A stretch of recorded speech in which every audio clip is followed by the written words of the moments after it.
What's a red flag you ignored because the person was attractive? Story 1. Oh boy, where do I begin? First time I met her family, her 90-year-old grandmother came outside and said, "Oh, really, another boy to the list?" She then proceeded to go to her vehicle trunk and grab a baseball bat and attack her grandmother with it. This is genuinely when I fell in love. I loved chaos. Her car/room at her dad's house was a mess. But when we moved in together, she would scream at me for leaving something out and hold grudges for days, withhold sex for months. As time went on, she got sweeter when she was nice, but meaner when she was unhappy.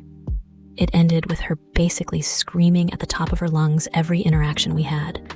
I'm a handsome dude, and I have no idea why I stayed with her for 10 years.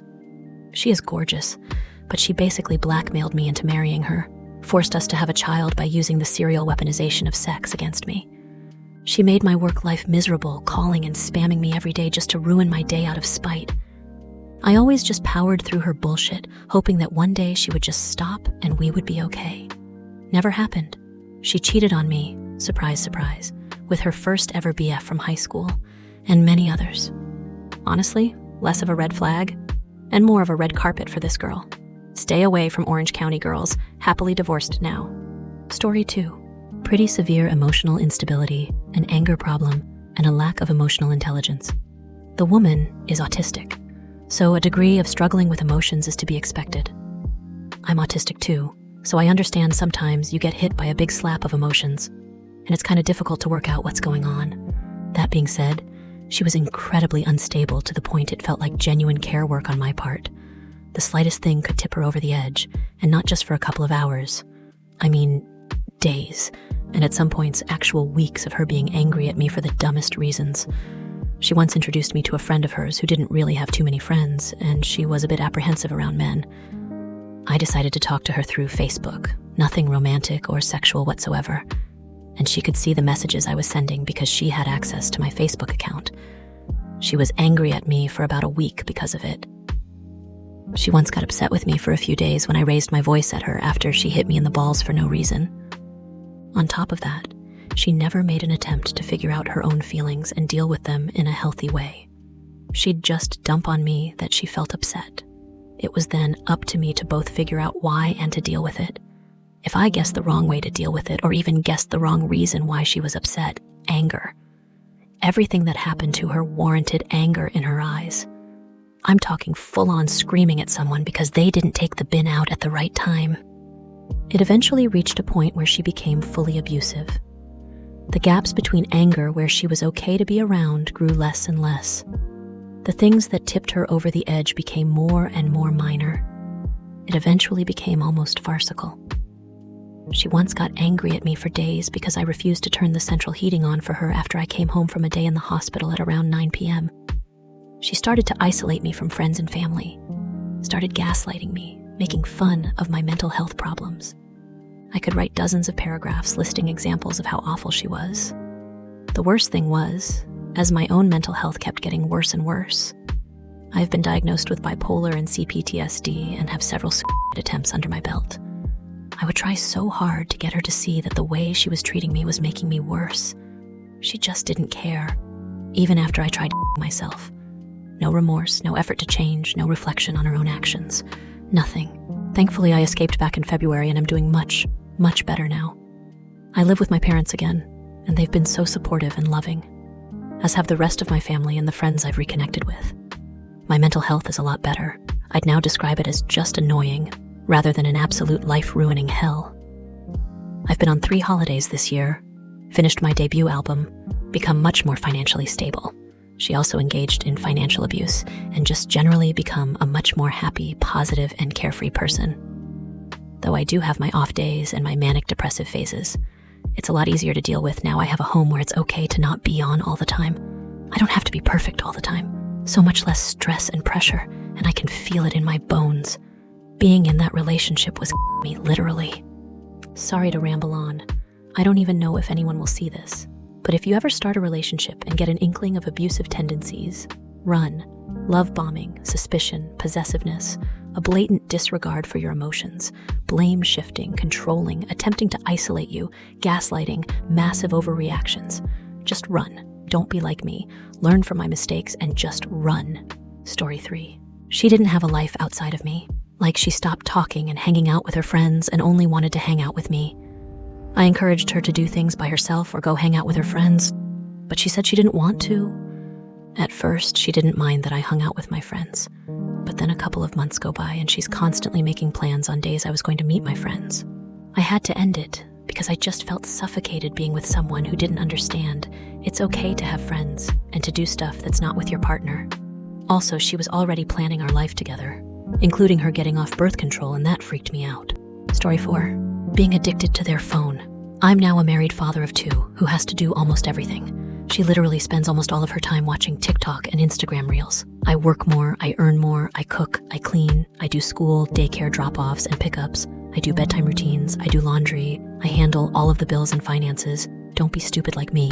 Story 5. Well, we were 17, and he was really, really handsome, but he was kind of dumb. Not in a malicious way, just plain dumb. I ignored that because of his face. It was a fun few months, but then reality set in for me that it would never work. Luckily, he was leaving for the Navy, so that took care of that. He was also really straight, which back in 1970 to 71 had nothing to do with sexual orientation and everything to do with counterculture. I was not straight, not at all. I was also marching in anti-war protests at college and in Washington, D.C. while he went off and joined the Navy, knowing he'd go to Vietnam. Sometimes I check up on him on Facebook. He seems happy, so I'm happy for him. He's in his 70s now, like me, and he's still quite handsome. Story 6. How him and his family treated me. His family disliked me as soon as they heard about me and started being mean to me. He never stood up for me and allowed his family to disrespect me. Also, him talking to his ex-GF, walking out of the room to take her calls, getting excited whenever she did call. Eventually that stopped, but it was a huge red flag early on in our relationship. Story 7. Knowing they had previously helped a married person cheat on their spouse. With them. They kept telling this story every time we met someone new, like they were proud of it. Also, telling me in detail how they had sex in the middle of the street at night with another person before we met, describing every detail of how it happened. Story 8. This was in the 80s, in Detroit, where it was hard to get a job. So this is probably why alarm bells didn't go off, but I was 22 and met a guy a few years older who had just got out of the army and hadn't found a job. He was really hot, was Mr. Personality, and was crazy about me. But it took me a while to realize that he wasn't that bright. All my friends and my mom just loved him, but he couldn't keep a job and could never accept what he did wrong. Years later, after we were both married to other people, I found out that he abused his wife. He had never shown any violent or abusive tendencies to me, and from what I've heard, once the kids started coming, he got stressed out over having a family to provide for. I'm so glad we broke up. Story 9. Everything. My ex was clingy, like obsessive clingy. Got mad at me for every little thing. Always accused me of cheating when I spent all my time with her. Got upset to the point where she'd threatened to hurt herself if I tried to do anything on my own. I had a crush on this girl since middle school, and we started dating when I was 24 to 25, so I was so stoked to finally be with her. Man, was I blind for almost 2 years. Worst years of my life. We broke up, and I 100% blamed myself for a year or two, and so did she. She's never taken any sort of responsibility. It really f***ed me up, destroyed my ability to trust anyone. I'm in a happy relationship of almost 5 years now, but man, I still feel a little f***ed up from it. She really contributed to my already f***ed up trust issues. Story 10. Kept love letters from their ex, kept in contact with ex slyly, never took accountability, lied about being on birth control, used me for sex when she knew emotionally I wasn't over her, never was wrong, genuinely nasty person to me, lives on defense, would rather leave than take accountability, lives with her mother now who is also a single parent LOL, and now I'm the hated one, because I put her there apparently. It's been 4 years she's been there. Tried to go to court to get my rights from the kids taken away. Didn't let me name my son. Had the baby without me being there. Refused to take a plan B and got pregnant again. My dumbass fault. Thought we were fixing the family. Emotionally abusive. Complains about money but doesn't have one real adult bill. Has the nerve to try to say hi to me. Story 11. She lied about her age at first. No big deal. She was 36 and I was 34. Why even lie about that? Anyway, I looked past that. Then during sex, I started to realize she had fake boobs. She lied about it, but whatever, I don't mind it at all. I like it, actually. Then I found out she was once married before, not yet divorced. I am helping her with legal papers. Huge WTF, but I'm helping her with the procedures. Another month goes by, and she brings a kid to my house. Who's this? It's her daughter. She wants me to be her stepdad now. Things are getting weird real f***ing fast. Sorry, but I dipped out. I would have been fine with all this if she came out with it from the beginning, but these trails of lies were just too much. Story 12. He was spending the night and we were watching TV in the living room. He fell asleep. I was exhausted. I tried to wake him and couldn't, so I went to bed. A few hours later, he woke me up sobbing like a toddler because I left him. This man was 6'4", strong-built and very physically attractive. I thought, wow, he's really, in touch with his emotions, very different from what I'm used to. It only got worse. He began having anger outbursts and almost hitting me, and that eventually escalated, all within 4 months. I would not have endured all that had I not ignored the fact that he could not manage his emotions. Story 13. Every single time we were with either one of her parents, divorced, she would always be in a terrible, crabby mood and constantly bickering with them and getting mad at them over stupid, pointless, childish stuff. She acted like a child. She eventually became like that to me. Saw it coming 17 miles away. Or when she told me, when my ex-boyfriend made me mad, I just left and went and hung out with a guy friend. He took me to dinner and drinks, and I ignored my boyfriend for hours.